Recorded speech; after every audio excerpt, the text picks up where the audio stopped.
بسم اللہ الرحمن الرحیم۔ معمولی سی بات تھی لیکن اس نے تکرار کا رخ اختیار کر لیا۔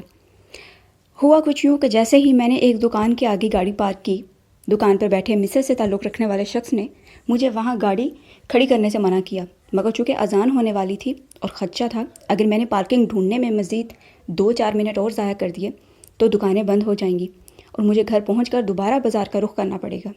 لہٰذا میں نے دکاندار کی بات کو نظر انداز کرتے ہوئے کہا، میں ابھی آتا ہوں۔ اور ویسے بھی یہاں پر رات بھر مجھے سونے کا تو کوئی ارادہ نہیں تھا۔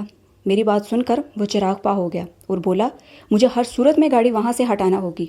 میں بھی ضد میں آ گیا اور جواباً کہا، میں اپنی گاڑی یہاں سے نہیں ہٹاؤں گا، تمہارے جی میں جو آئے کر لو۔ یہ کہتے ہوئے گاڑی لاک کر کے دوسری جانب چل دیا۔ اپنی مطلوبہ چیز کو لے کر جب میں واپس لوٹا تو بدستور دکان کے سامنے بیٹھا وہ شخص مجھے گھور رہا تھا۔ اذان ہو چکی تھی اور بازار کی دکان کے سامنے بند ہونے لگے تھے۔ میں نے گاڑی میں بیٹھ کر دروازہ بند کر لیا۔ پھر یکایک میرے ذہن میں ایک بات آئی کہ نہ میں اس مصری شخص کو جانتا ہوں اور نہ وہ مجھے۔ اگر میں ابھی یہاں سے چلا گیا تو خواہ اس کے دل میں میری طرف سے اور پاکستانیوں کے لیے ایک غلط تصور پیدا ہو جائے گا اور ہمیشہ کے لیے برقرار ہو جائے گا۔ کیوں نہ ہو میں اسے پہل کرتے ہوئے اپنے رویے کی معافی مانگ لوں۔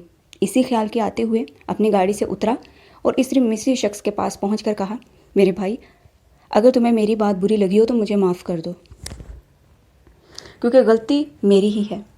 مجھے تمہاری دکان کے آگے گاڑی نہیں کھڑی کرنی چاہیے تھی۔ میرا اتنا کہنا تھا کہ وہ اپنی نشست سے کھڑا ہوا۔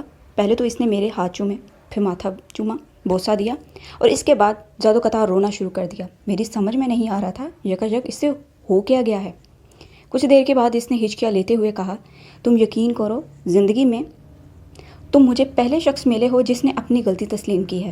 اگر آج سب مسلمان اسی طرح اپنی غلطی تسلیم کرتے ہوئے ایک دوسرے سے معافی تلافی کر لیں تو اس سے اچھی اور بات کیا ہو سکتی ہے۔ اس نے مزید کہا، تمہاری طرف میرا دل بالکل صاف ہے، تم واقعی ایک اچھے پاکستانی ہو۔ اب رونے کی باری میری تھی۔ مجھے ذرا سے جھکنے سے اس نے نہ صرف بلکہ مجھے پوری قوم کو اچھا قرار دے دیا۔ اے ابن آدم، اپنے غصے کے وقت تو مجھے یاد کر لیا کر، میں بھی اپنے غضب کے وقت مجھے معافی عطا کر دے گا جس پہ میرا رب عذاب نازل ہوگا، میں تجھے اس سے بچا لوں گا، برباد ہونے والوں کے ساتھ تجھے برباد نہ کروں گا۔ ابن آدم، جب تجھ پر ظلم کیا جائے تو صبر کے سہارے سے کام لو، مجھ پر نگاہ رکھ، میری مدد پر بھروسہ رکھ، میری امداد پر راضی ہو جائے، یاد رکھ میں تیری طرف مدد کروں گا، اس سے بہتر اور کیا ہے، اپنی مدد آپ کر۔ اگر ویڈیو اچھی لگی ہو تو ضرور لائک